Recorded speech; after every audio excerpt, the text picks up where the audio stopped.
रात का समय था। लालगंज गांव में चारों तरफ शांति छाई थी। उसी समय अंधेरे में एक साया लालटेन पकड़े हुए जल्दी जल्दी कहीं चला जा रहा था।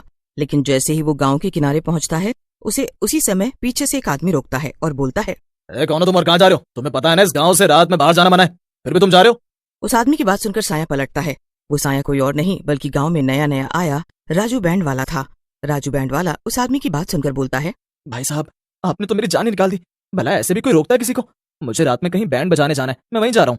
लेकिन उस आदमी पर राजू बैंड वाले की बात का कोई प्रभाव नहीं पड़ता और वो गुस्से में बोलता है, तुम कोई भी हो और कहीं भी जाए हो, इस गांव के नियमों के हिसाब से तुम रात में गांव से बाहर नहीं जा सकते, इसीलिए तुम्हें वापस जाना होगा। राजू अपने से लंबे और चौड़े आदमी को देखकर घबरा जाता है और वापस लौटने में ही समझदारी समझता है।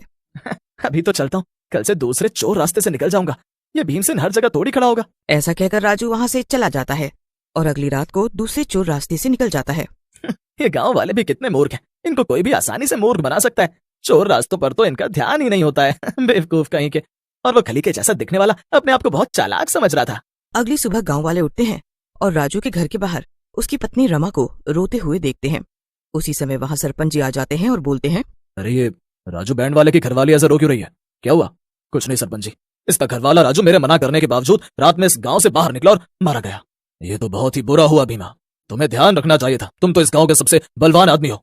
मैं आपकी बात और गुस्सा दोनों समझता हूँ, लेकिन सरपंच जी राजू किसी दूसरे चोर रास्ते से रात में चला गया और मारा गया, क्योंकि मैं तो मुख्य रास्ते पर ही पहरा देता हूँ। वो दोनों बातें कर ही रहे होते हैं कि तभी राजू के बूढ़े पिता रामलाल वहाँ आ जाते हैं और बोलते हैं, ये सब क्या हो गया सरपंच जी? मेरा बेटा कहाँ चला गया? उसे ढूंढिए ना, वो हमारा इकलौता सहारा था।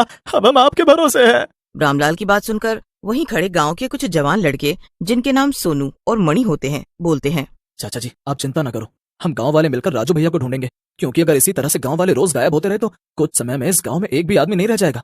फिर सोनू और मणि वहाँ से चले जाते हैं। मणि सोनू से बोलता है, सोनू भाई, आप गांव वालों से बोल तो आए हो कि लोगों को ढूंढोगे, लेकिन आपको पता है कि वो लोग कहाँ हो सकते हैं जो गायब हुए हैं? तुम्हारी बात में तो दम है, लेकिन मुझे न जाने क्यों लगता है लोगों को खोज जाना जंगल में बहने वाली नदी से जुड़ा हुआ है। हम दोनों को उसी नदी के पास चलकर देखना चाहिए। कल से अकेले नहीं लड़ सकते, तुम्हें अपने गांव वालों की मदद लेनी होगी।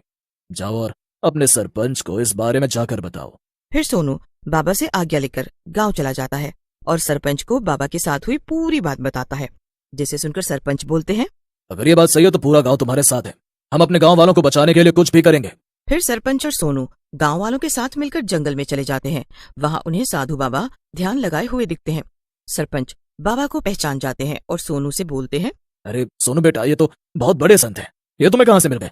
इनके तो दर्शन से ही सारे पाप धुल जाते हैं। उसी समय साधु बाबा अपनी आंखें खोलते हैं और सोनू को पास बुलाते हुए एक त्रिशूल देते हैं और बोलते हैं, ये शिव भगवान का पवित्र त्रिशूल है, तुम इस त्रिशूल को चुड़ैल के माथे पर गाड़ देना। त्रिशूल लगते ही वो चुड़ैल मर जाएगी और गांव वाले उसके जादू से आजाद हो जाएंगे। जैसे ही सोनू त्रिशूल को पकड़ता है, वो साधु बाबा वहां से गायब हो जाते हैं।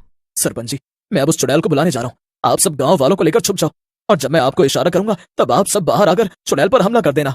ऐसा कहकर सोनू नदी के किनारे जाता है और जोर से चिल्लाता है। सोनू के चिल्लाने पर नदी के पानी में हलचल होती है और वही खूनी हाथ बाहर आता है, लेकिन जैसे ही हाथ उसकी ओर बढ़ता है, वो पवित्र त्रिशूल को उस हाथ से छू देता है। जैसे ही वो उस हाथ को छूता है, हाथ जलने लगता है। साधु बाबा की जय हो, ये पवित्र त्रिशूल तो सच में बहुत ही ताकतवर है। जैसे ही हाथ जलता है, वहां पर एक देवता आ जाते हैं और सोनू को बोलते हैं, सोनू, तुम्हारा शुक्रिया, तुमने मुझे इस चुड़ैल के चंगुल से आजाद करा दिया। मैं तुम्हें आज